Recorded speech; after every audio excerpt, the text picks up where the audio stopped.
ಬಾಳೆಹಣ್ಣಿನ ಸ್ವೀಟ್ ಮಾಡ್ತಾಯಿದ್ದೀನಿ. ಮೊದಲಿಗೆ ನಾನು ಸ್ವಲ್ಪ ಬಾಳೆಹಣ್ಣನ್ನು ತೊಗೊಂಡಿದ್ದೀನಿ. ನಂತರ ನೋಡಿ ಬೆಲ್ಲ ತೊಗೊಳ್ಬೇಕು. ಸ್ವಲ್ಪ ಬೆಲ್ಲ ತೊಗೊಂಡಿದ್ದೀನಿ. ಏಲಕ್ಕಿ ಪೌಡರ್ ತೊಗೊಂಡಿದ್ದೀನಿ. ಸ್ವಲ್ಪ ಮೈದಾ ಹಿಟ್ಟು ತೊಗೊಳ್ಬೇಕು. ಮೈದಾ ಹಿಟ್ಟು ತೊಗೊಂಡಿದ್ದೀನಿ. ಹಾಗೆ ಸ್ವಲ್ಪ ಉಪ್ಪು ಮತ್ತು ಸ್ವಲ್ಪ ಎಳ್ಳು ಎಲ್ಲವನ್ನು ಒಂದೊಂದಾಗಿ ಹಾಕ್ತಾ ಹೋಗ್ತೀನಿ.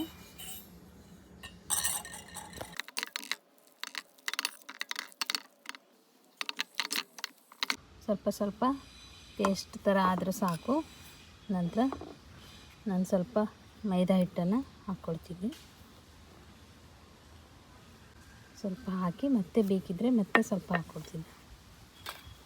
ಆಮೇಲೆ ಬೆಲ್ಲನೂ ಅಷ್ಟೇ ಹಾಕ್ಕೊಳ್ಳೋದು. ಸ್ವಲ್ಪ ಏಲಕ್ಕಿ ಪೌಡರ್ ಹಾಕ್ಕೊಳ್ತೀನಿ. ಸ್ವಲ್ಪ ಬಿಳಿ ಎಳ್ಳನ್ನು ಹಾಕ್ಕೊಳ್ಬೇಕು. ರುಚಿಗೆ ತುಂಬ ಚೆನ್ನಾಗಿರುತ್ತೆ.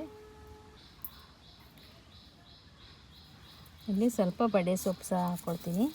ಇದನ್ನು ಮಧ್ಯ ಮಧ್ಯ ಬಾಯಲ್ಲಿ ಬಂದರೆ ಚೆನ್ನಾಗಿರುತ್ತದೆ. ಸ್ವಲ್ಪ ಅಜ್ವಾನ್ ಕಾಳು, ಓಂ ಕಾಳು ಅಂತ ಹೇಳ್ತೀವಲ್ಲ, ಅದನ್ನು ಸ್ವಲ್ಪ ಹಾಕ್ಕೊಳ್ತಾ ಇದ್ದೀನಿ.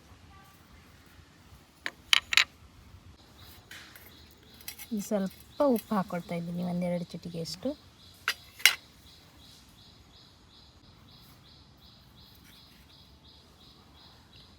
ಮತ್ತು ಸ್ವಲ್ಪ ತುಪ್ಪ ಹಾಕ್ಕೊಳ್ಬೇಕು.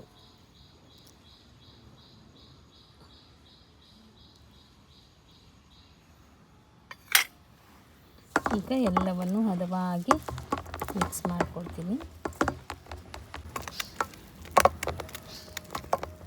ಈ ರೀತಿಯಾಗಿ ಕಲಿಸ್ಕೊಂಡಿದ್ದೀನಿ ಹಿಟ್ಟನ್ನು.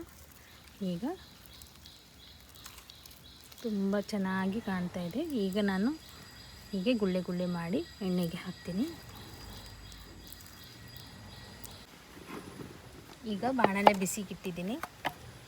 ಎಣ್ಣೆ ಹಾಕ್ಕೊಳ್ತೀನಿ. ಎಣ್ಣೆ ಬಿಸಿಯಾಗಿದೆ.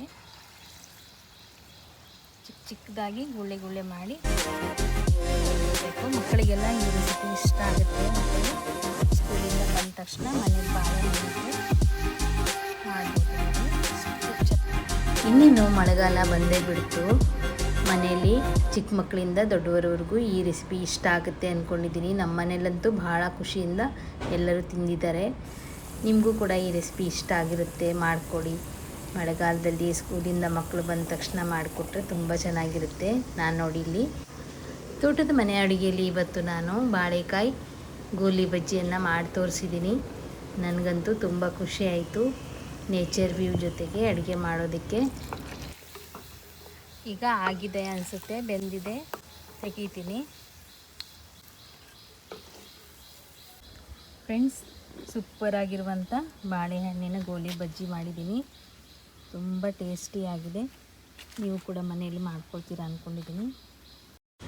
ತೋಟದ ಮನೆ ಅಡುಗೆಯಲ್ಲಿ ನಾನಿವತ್ತು ಬಾಳೆಕಾಯಿ ಗೋಲಿ ಬಜ್ಜಿ ಮಾಡಿ ತೋರಿಸಿದ್ದೀನಿ. ತುಂಬ ದಿನಗಳ ನಂತರ ವಿಡಿಯೋ ಹಾಕಿದ್ದೀನಿ. ನೀವೆಲ್ಲರೂ ನನ್ನ ಈ ವಿಡಿಯೋನ ನೋಡಿ ನನಗೆ ಸಪೋರ್ಟ್ ಮಾಡ್ತೀರಾ ಅಂದ್ಕೊಂಡಿದ್ದೀನಿ. ಇಷ್ಟ ಆಗಿದರೆ ಲೈಕ್ ಮಾಡಿ, ಶೇರ್ ಮಾಡಿ, ಸಬ್ಸ್ಕ್ರೈಬ್ ಮಾಡೋದನ್ನು ಮರಿಬೇಡಿ.